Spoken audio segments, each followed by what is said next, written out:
That was pretty good.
Civic Media News. I'm Savannah Tomei-Olson. President Biden has landed here in the Badger State. It looks like he's about to start speaking, actually on time, which rarely happens for any campaign visit for any candidate. But this is actually him speaking on behalf of the White House today. So maybe that's the big difference. He's going to be talking about his Investing in America agenda. We'll head to him now. Gunned down two students and 2 teachers, wounded and hospitalized 9 others. I'm sure you are as well.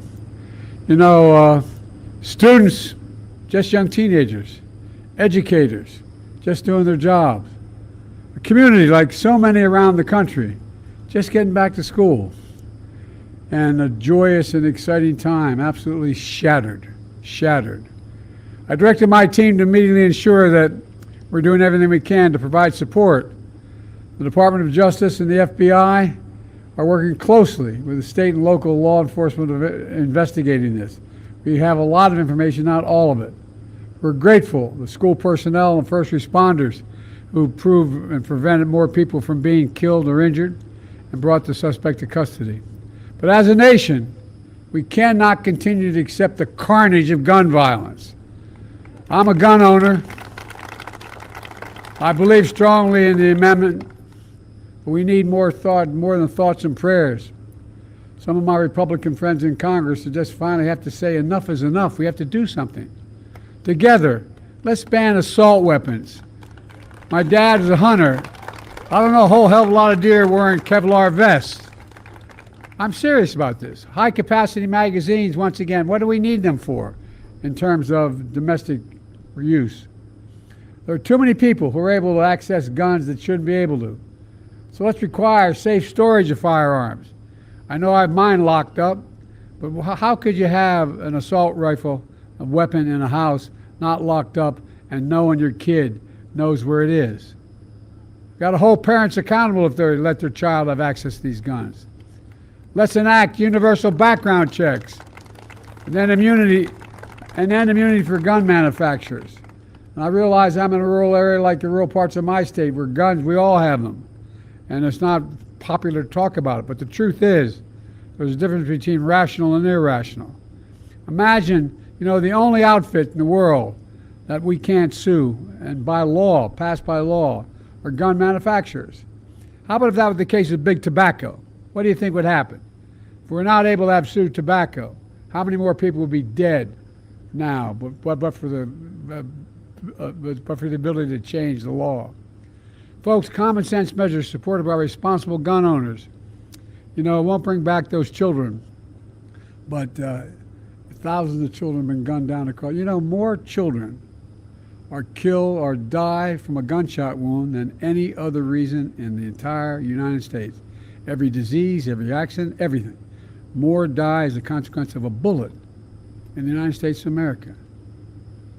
But they'll help save lives if we do the things we're talking about and prevent communities from being ripped apart again. We can do if we do it together, and I really think we can. So I just wanted to say that before we began. And now to our event today. Thank you, Darren, for that introduction and for sharing your story as a family farmer. And thank you to one of America's best, I say one of the 3 best governors in the entire United States of America. Where is it? There he is. Tony, you're the best, pal. When I think of Tony Evers, I mean this sincerely, one word comes to mind: integrity. Integrity. And sitting next to him is a former governor, not far from here, from Iowa, named Tom Vilsack, and his wife, Christy. Christy, you're yeah, there you are. She's smarter than he is, just like Jill's smarter than I am. But Tom's doing a hell of a job as Secretary of Agriculture. And thanks to all the local elected labor and community leaders that are here. And a special thanks to Brent Ridge, CEO of Dairyland Power Cooperative, for hosting us today.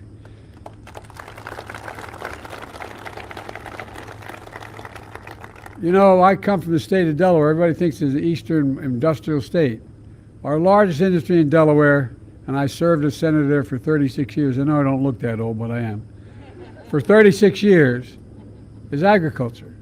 It's a $4 billion enterprise in the Delmarva Peninsula. And its co-ops made it happen. But millions of Americans rely on co-ops like yours for electricity every single day, and it matters. In June of 2021, 5 months after I came to office, I went to nearby La Crosse, Wisconsin. It was the 65th anniversary of President Eisenhower signing the bill that created the interstate highway system.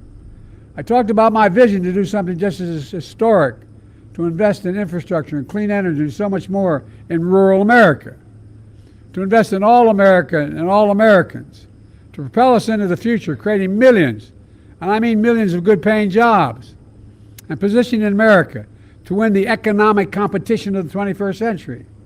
And I'm back again today to begin a series of trips and events showing the progress we've made together by our Investing in America agenda, an agenda that has come to fruition over the last decade. Invest in America. Invest in American workers. Here in Westby, you know, I'm proud to announce that my investments, through my investments, the most significant climate change law ever, and by the way, it is a $369 billion bill. It's called the, we should have named it what it was, but at any rate, the Department of Agriculture is able, from that legislation, to announce $7.3 billion in grants to 16 electrical co-ops nationwide to help rural communities transition to clean, affordable, reliable energy. It's the most significant transformative investment in electrification and clean energy for rural America since FDR's New Deal nearly 90 years ago. And that's not hype, that's a fact. And it includes Dairyland Power Cooperative that will receive $580 million to develop and purchase solar power, wind power, energy storage right here in Wisconsin and all across the Midwest. And here's why it's a game changer. Before the New Deal, private companies refused to provide affordable electricity to rural communities. As a result, 1 in 10 rural households, only 1 in 10, had electricity before FDR came to power. So farmers had to organize electric co-ops to distribute electricity to their families and their communities. With help from the New Deal, there are now more than 800 rural electric co-ops to provide electricity for 40 million Americans in 48 states. But key challenges, they've overcome them, but the co-ops are still nonprofits.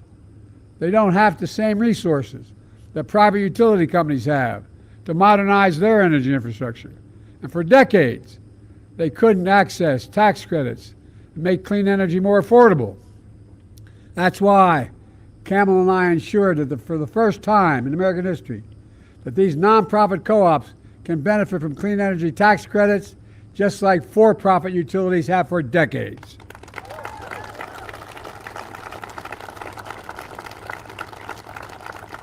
We also created new tools for co-ops to refinance prior debts so they can go out there and not be held back from investing in their future. Today's historic announcement of $7.3 billion for rural electric co-ops builds on those steps. It means clean, affordable electricity for over 5 million rural households and businesses across 23 states.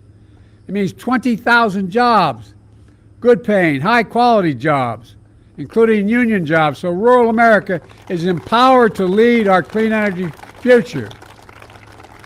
It means covering the upfront cost of clean energy so rural families can save on their energy bills and get just a little more breathing room at the end of the month.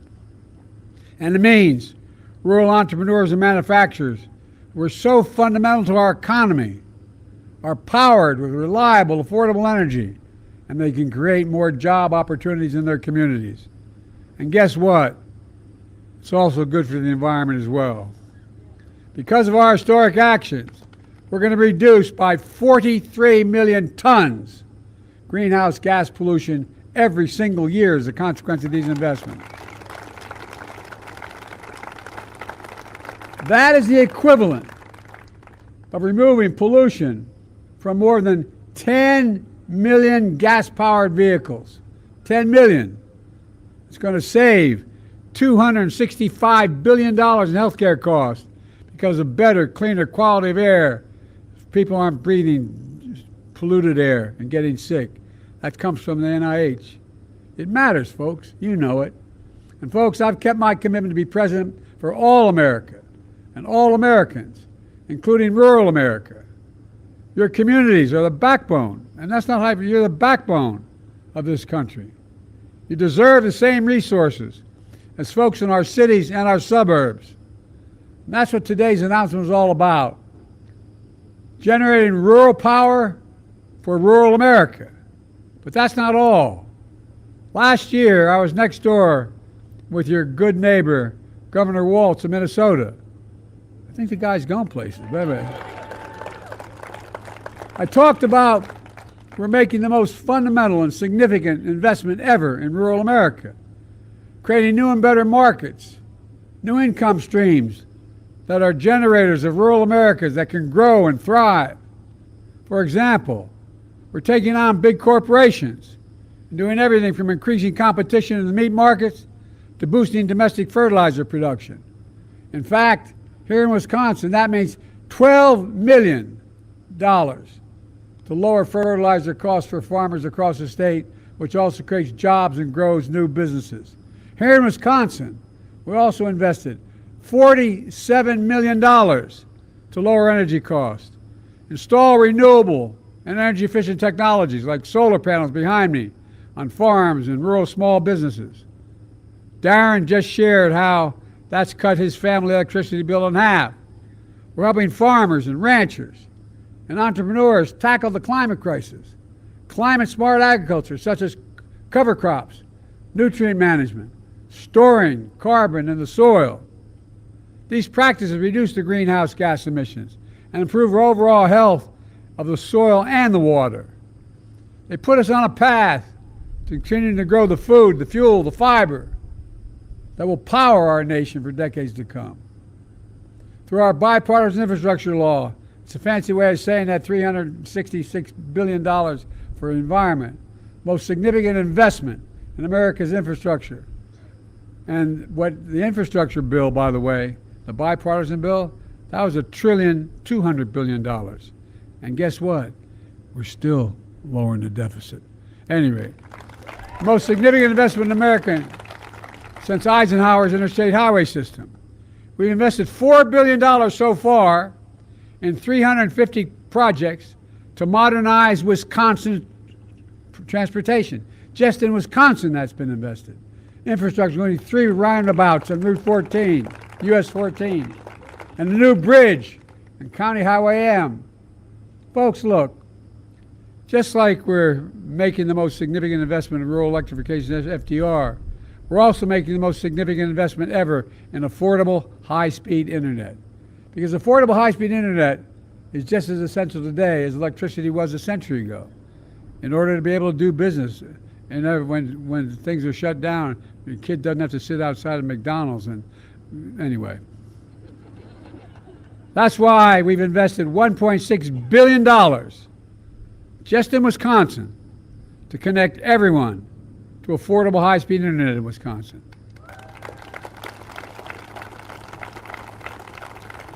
And since I took office, 72,000 more Wisconsin homes and small businesses have access to high-speed internet for the first time ever. We're going to keep it going. We've also invested $200 million to replace lead pipes across the state so a kid can drink clean water without worrying about brain damage, and changing the schools as well. We've launched the Rural Partners Network, putting new federal staff on the ground to help communities access federal resources. Let them know what they are, where to go, how to get it, because it's complicated. So I want people on site being able to tell people how they qualify, how they apply, how they get it done. And after years of importing 90% of our semiconductor chips, which I might add, America invented, we invented the computer chip. It's needed for everything from automobile engines to weapons. We passed the Chips and Science Act, has led private companies from around the world to come back. We used to have 40% of the market not too many years ago. And now we've got down to basically zero.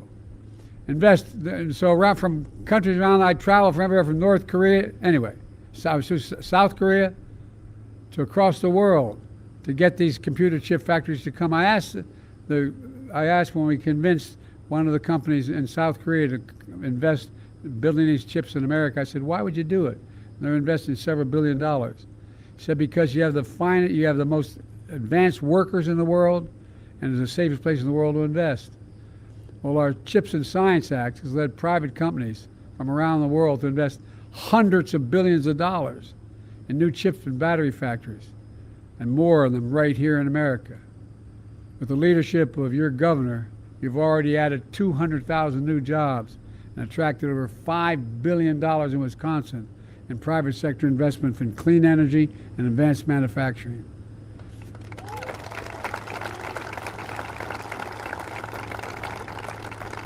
In fact, this spring, I was with your governor in Racine, where Microsoft announced a $3 billion investment, $3 billion investment to build a data center to help operate one of the most powerful artificial intelligence systems in the entire world.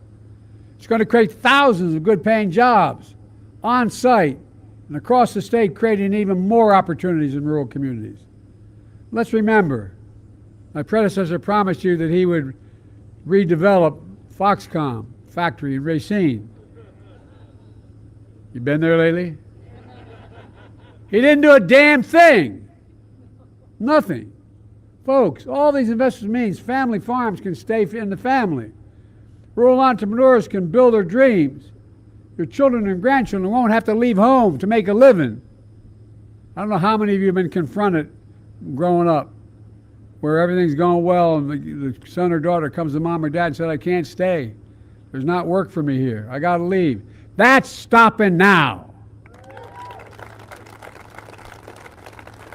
Because we're spreading opportunities to benefit everyone. Building a future where no one is left behind. Growing an economy from the middle out and the bottom up, not the top down. Because when you do that, everybody does well. Everybody does well.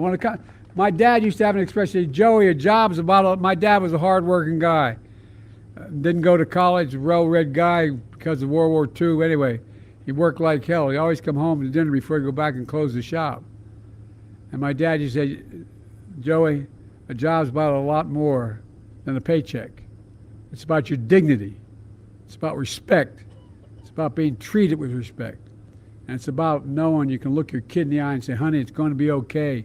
You're not going to have to leave home to get a job. That's in stark contrast to my predecessor.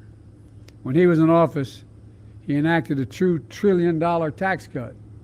$2 trillion tax cut that overwhelmingly benefited the very wealthy of the biggest corporations and drove up federal deficit every single year of his presidency. He left office with the largest annual deficit in American history, $3 trillion. And by the way, I made a commitment when I got elected, and my vice president made a similar commitment. No one making under $400,000 will see a single penny in their taxes raised, not a single penny.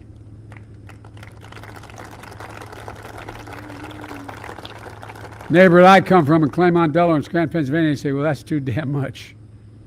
But the point is to make sure that we know this isn't an attack on the wealthy. He left us with a pandemic raging and economy reeling. His allies in Congress, with all due respect, I've had this conversation with your Senator Ron Johnson, voted against every one of the things I talked about today. Every single thing I talked about in terms of rural economy. He voted against it. Voted against it. It's hard to imagine your senator voting against interests in a rural state was so large and so consequential as the state of Wisconsin. Meanwhile, your other senator, Tammy Baldwin, has done everything to take care of the state so she can be devoted to it. Vice President Kamala Harris fought like hell for all of you and for the future worthy of your aspirations. Look, just think about how far we've come. We have more to go. We have more to go. Too many people are still in trouble. But nearly 4 years that we've been president and vice president, with one of the most extraordinary periods of progress in American history. COVID no longer controls our lives. We've gone from an economic crisis to the strongest economy in the world. Let me say it again. We have the strongest economy in the world, and no one challenged it. We got more to do. We're seeing something else. In thousands of cities and towns across the country and across Wisconsin, we're seeing the great American comeback story. The way I see it, and I talk to the other team, talks about how bad off we are and how America's enjoy. The way I see it, today's announcement is about far more than just giving rural America the power to turn on the lights. It's about giving the power to shape our own future. In fact, Wisconsin has a strong, strong history of neighbor helping neighbor and forming cooperatives, which are literally owned and powered by the people of Wisconsin. Because of you, we're planting seeds today that grow and blossom for generations to come. That's what we're seeing here in Wisconsin, a state with a proud tradition of rural communities leading our nation forward. And again, that's not an exaggeration. You've been a leader in the nation. Let me close with this. As I travel this state and the country, hope you feel what I feel. Pride. Pride in our hometowns. Pride in making a comeback. Pride in America. Pride in knowing we can get big things done when we work together. Folks, I've never been more optimistic about our nation's future. Just have to remember who the hell we are. We're the United States of America. That's who we are. Not a joke. We're the only nation in the world that's come through every crisis stronger than we went into that crisis. Because we're a hard-working, optimistic people, decent people. We know from experience that there's nothing beyond our capacity when we work together. And again, that's not an exaggeration. We work together. I remember the days when I first got started, when a lot of Republican senators, my close friends, we worked together, we compromised. We didn't talk about things as if it was a dire moment, that democracy was at stake. We actually worked together. We fought like hell, but we worked together. We got to return that for our children, because our democracy depends on it. I'm keeping you too long in the sun, so let me just say, God bless you all, and may God protect our troops. Thank you. There you have it. President Joe Biden here in Westby. That's in Vernon County, a really rural part of Vernon County, maybe only about 3,000 people, under 3,000 people that live there. I'm Savannah Tomei Olson. Luke Mathers is here with me, and we have Terry Bell there on site in Vernon County. The big focus of his announcement today was his Investing in America agenda, and this is basically part of the Inflation Reduction Act. However, this is all based on the Energizing Rural America program, which is all under this big umbrella bill and law that was eventually signed and really got some bipartisan support on the way out. So let's talk about what this is going to do here in Wisconsin. So $7.3 billion is going to these co-ops. There are 16 of them throughout 23 different states. There's one of them that serves us here in Wisconsin. And that one here in Wisconsin is getting about $580 million to be able to lower energy rates for the people of Wisconsin, especially in these rural areas, which should make just about everything a little cheaper, according to the Biden administration. What stood out to you here, Luke? What stood out here to me, Savannah, is it feels very much like the Uh, and then we got the on-site team there honking the horn a little bit. They're But there for real. yes, they are there, the folks there on the ground. But this very much felt like a little bit of a kind of combined victory lap for the Biden and Harris administration, as well as something that you may have heard on a campaign stump speech just a few weeks ago, but instead coming to us as an official White House visit with President Biden touching down here in Wisconsin today to highlight some of the success from the transformative legislation that he and his administration oversaw, and is going to make a pretty big difference for the rural community there in Westby and the surrounding area to be able to have more affordable electricity options coming to those communities. And as the president and the White House have pointed out, a number of different effects coming from that. The amount of greenhouse gas removed or prevented from going into the atmosphere, 43 million tons per year, thanks to this investment that is coming through the bipartisan infrastructure legislation. So it's going to be pretty telling the trickle down effects that an investment like this, as the president kept referring it to as, will have on these communities. Well, and a big part of that, too, is the investment in broadband. We all remember the stories from the pandemic when there were kids, especially in rural areas, who were sitting outside their local McDonald's, sitting outside their public library, just to be able to get signal to be able to participate in school. It was a crisis before the pandemic, but we really saw just how it impacts people every day across different parts of the state, but especially the rural parts of the state. Our news director, Terry Bell, is there in Westby. Terry, what did you take away from his speech there? Well, there's the fact, as you mentioned, how significant Dairyland Power is, and this program, $7.3 billion for renewable energy for these cooperatives like Dairyland Cooperatives, which is a pretty significant cooperative. It provides wholesale electrical services to 24 distribution cooperatives and 27 municipal